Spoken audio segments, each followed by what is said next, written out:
नहीं चाहता। सर, पद्म अवार्डी ने कहा है कि 2014 में असली आजादी मिली है।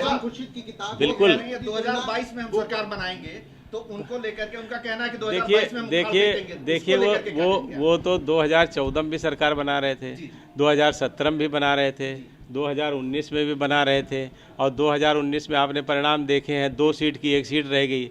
अब की बात 2024 में वो भी चली जाएगी। सर के बाद हमारे देश के जो स्वतंत्रता संग्राम के बड़े सेनानी आप कह सकते हैं, जिन्होंने मार्गदर्शन स्वतंत्रता संग्राम में किया था, वो चाहे महात्मा गांधी जी हों और दूसरे नेता हों, और वास्तव में ऐसा होता भी है नैसर्गिक रूप से कि प्रत्येक देश की एक ऐसी भाषा होती है जो उसके कामकाज की भाषा होती है और राजभाषा के रूप में उसकी पहचान होती है। चूँकि हिंदी ने स्वतंत्रता के आंदोलन में एक व्यापक भूमिका की थी और एक संपर्क भाषा के रूप में अच्छे परिणाम दिए थे, व्यापक विचार विमर्श के बाद लगभग 3 दिन विचार विमर्श हुआ और 14 सितंबर 1949 को ये तय किया गया कि हिंदी राजभाषा के रूप में काम करेगी।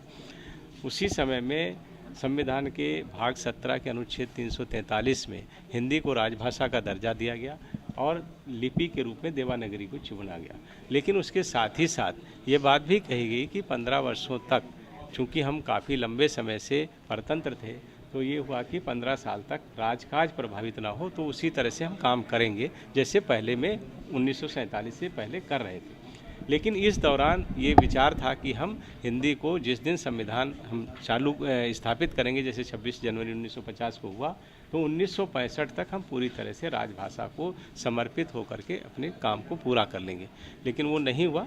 लगातार बाकी हमारे प्रयास जारी हैं, क्षेत्रीय सम्मेलन ऐसे हम लोग लगातार करते हैं, नराकाश की बैठकें हैं, संसदीय समितियां हैं, वार्षिक कार्यक्रम है, उनकी समीक्षा है।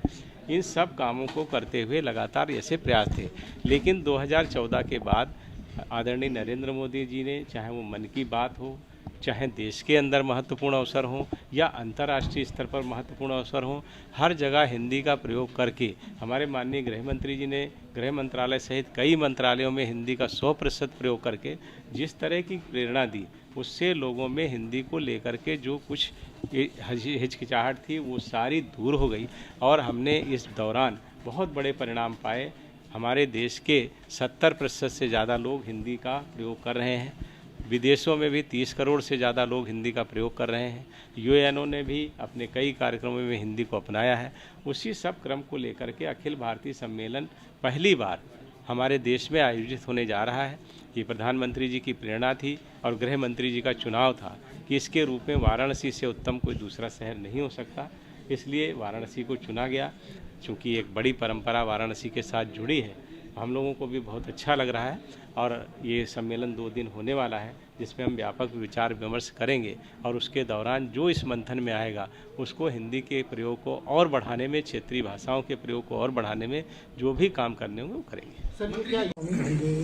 देखिए, इसमें जैसे मैंने बताया कि माननीय गृह मंत्री जी मुख्य अतिथि के रूप में उद्घाटन सत्र में रहेंगे और उत्तर प्रदेश के मुख्यमंत्री भी रहेंगे, कई मंत्री यहाँ पर रहेंगे, सांसद विधायकों के साथ साथ यहाँ पर हिंदी के बड़े बड़े विद्वान हृदय नारायण दीक्षित जी हैं, केसरीनाथ त्रिपाठी जी हैं, कई हमारे वाइस चांसलर हैं, राज्य सभा के उपसभापति श्री हरिवंश जी हैं, ऐसे राहुल राय जी हैं, ऐसे कई समाचार पत्रों के भी प्रधान संपादक इन सब चीज़ों में भाग लेंगे, अलग अलग सत्रों में भाग ले करके और अपने विचार मंथन के द्वारा हम लोगों का मार्गदर्शन करेंगे, हमको सुझाव देंगे, उन सुझावों को आगे अपने कार्यक्रमों में। सर, दूसरे दिन समापन बंद करेंगे जी, दूसरे दिन समापन में।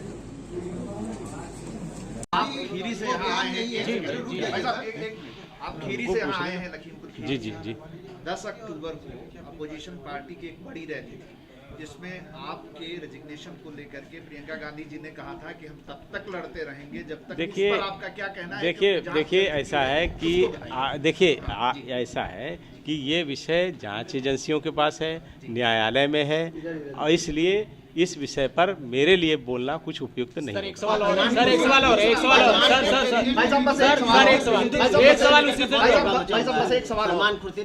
देखो, अब इससे संबंधित बात कल डीएम और एसएसपी दोनों हटा दिए गए लखीमपुर खीरी के, उसके बारे में आपका सर उसी से जुड़ा हुआ सवाल ये है कि बैलिस्टिक रिपोर्ट जो आई है उसमें ये खुलासा हुआ है कि 3 गोलियां चली हैं, वो भी आशीष। भाई देखिए, ऐसा आप देखिए, जो भी बैलिस्टिक रिपोर्ट हो, जांच हो, ये सरकार ऐसी सरकार है जो किसी चीज में हस्तक्षेप नहीं करती है। एजेंसियां स्वतंत्र हैं, जो दोषी होगा उसके विरुद्ध नैतिकता कार्रवाई के आधार पर क्या आपको इस्तीफा नहीं देना चाहिए सर?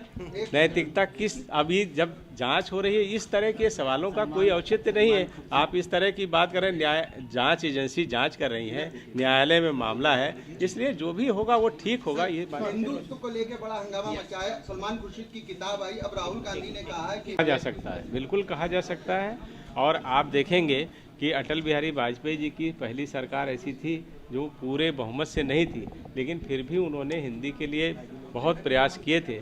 और चूंकि हमारी पार्टी की आइडियोलॉजी से जुड़ा है, हमारे पहली बार हिस्सा ले रहा है हिंदी, पहली बार नहीं, गृह मंत्रालय का ही ये विभाग है। राजभाषा विभाग गृह मंत्रालय का शुरू से है, आज़ादी के समय से। एक मिनट में ये एक सवाल हो जाए, तो ये गृह मंत्रालय का ही विभाग है, राजभाषा विभाग। और ये बात आपकी बिल्कुल ठीक है कि ये पहली सरकार है जिसने व्यापक रूप से और प्रामाणिक रूप से हिंदी का प्रयोग बढ़ाने के लिए काम किया है। उसी के परिणाम आज हमको देखने को मिले। हिंदू और आज़ादी इस देश में 15 अगस्त 1947 को मिली थी, और ये सारे विषय ऐसे लोग उठाते हैं जो सोचने समझने की, जिनकी जैसी हैसियत है वो ऐसे वो सोचते हैं। इन विषयों पर मैं टिप्पणी करना उचित नहीं समझता।